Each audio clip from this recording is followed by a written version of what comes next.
La fontaine de jouvence, depuis des millénaires, c'est une quête qui fascine l'humanité. Longtemps, ça a été un mythe, une légende. Eh bien, aujourd'hui, cette quête est devenue une affaire scientifique très sérieuse. Et il se pourrait bien que la clé ne soit pas cachée dans une source magique, mais dans une toute petite molécule, le NMN. Et là, attention, c'est un véritable changement de paradigme. Avant 2018, vieillir, c'était juste normal, une fatalité. Mais en le classant officiellement comme une maladie, l'OMS a tout changé. Parce que, réfléchissons-y une seconde. Si le vieillissement est une maladie, alors ça veut dire qu'on peut, et même qu'on doit, chercher un remède. Cette question, qui il y a encore peu de temps relevait de la pure science-fiction, est maintenant au cœur des laboratoires de recherche les plus avancés du monde. Ça nous force à voir le vieillissement différemment, non plus comme un déclin inévitable, mais comme un problème biologique qu'on pourrait peut-être résoudre. Pour vivre plus longtemps, oui, mais surtout en meilleure santé. Alors si on veut s'attaquer au vieillissement, il faut d'abord comprendre d'où il vient. Quelle est sa source ? Eh bien, au niveau de nos cellules, il semble qu'on ait trouvé un coupable principal, le déclin d'une molécule absolument vitale. Le NAD+.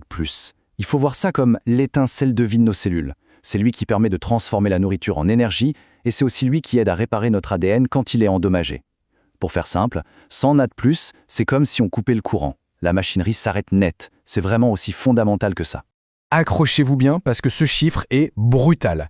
À l'âge de 50 ans, nos corps ne possèdent plus que la moitié, je dis bien la moitié, des niveaux de NAD+, qu'ils avaient à 20 ans. C'est une chute absolument vertigineuse. Et cette chute, ce n'est pas juste un chiffre abstrait sur un graphique. Non, c'est directement lié à ce qu'on ressent tous en vieillissant. Moins d'énergie, un métabolisme qui ralentit, une récupération plus difficile après l'effort.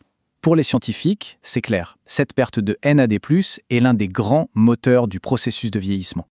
Ok, donc le problème est identifié, le NAD+, s'effondre avec l'âge. La question logique c'est, comment fait-on pour remonter les niveaux ? Eh bien c'est précisément là qu'une molécule très prometteuse entre en scène, le NMN, ou nicotinamide mononucléotide. En fait, c'est assez simple. Le NMN, c'est ce qu'on appelle un précurseur. C'est l'ingrédient de base que notre corps utilise pour fabriquer du NAD+. C'est une chaîne de montage très directe. On donne du NMN au corps et il le transforme directement en ce précieux NAD+, pour, en quelque sorte, recharger les batteries cellulaires qui s'étaient vidées avec le temps. D'accord, mais une fois qu'on a ce NMN, comment est-ce qu'il arrive là où il doit aller ? La nature a tout prévu.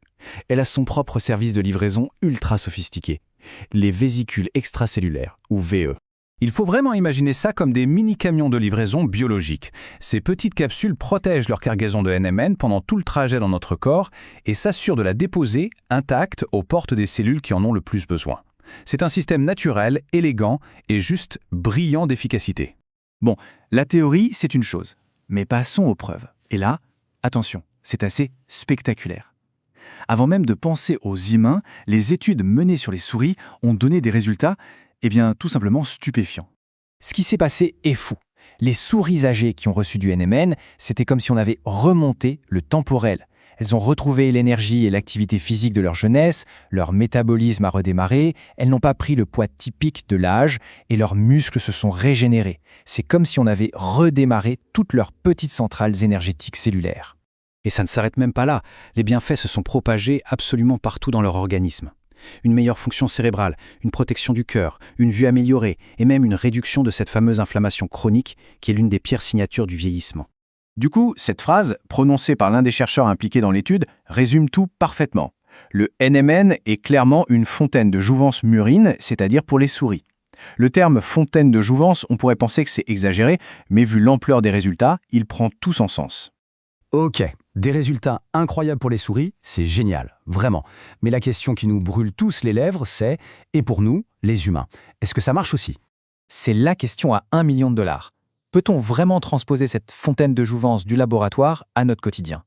La communauté scientifique, en tout cas, prend désormais cette question très, très au sérieux. Et attention, on n'est plus du tout dans la théorie. En ce moment même, des essais cliniques sur l'homme sont bel et bien en cours, pilotés par les plus grands chercheurs du domaine dans des institutions aussi prestigieuses que l'université de Harvard. Alors, ce qui suit n'est pas encore une preuve scientifique validée, mais c'est une anecdote, disons, très parlante. Elle vient du docteur David Sinclair, l'un des papes de la recherche anti-âge à Harvard, qui prend lui-même du NMN. Il a déclaré « Mes marqueurs sanguins à presque 60 ans sont plus proches de ceux d'une personne de 31 ans. C'est juste un témoignage personnel, bien sûr, mais ça donne un aperçu assez incroyable du potentiel, non? L'idée des chercheurs, ce n'est pas juste de faire remonter un chiffre dans une analyse de sang. L'hypothèse, bien plus audacieuse, c'est de déclencher une sorte de reset métabolique. En clair, de potentiellement reprogrammer notre corps pour qu'il fonctionne à nouveau comme celui d'une personne 10, voire 20 ans plus jeune. Et tout ça nous amène à la question finale, la plus vertigineuse peut-être.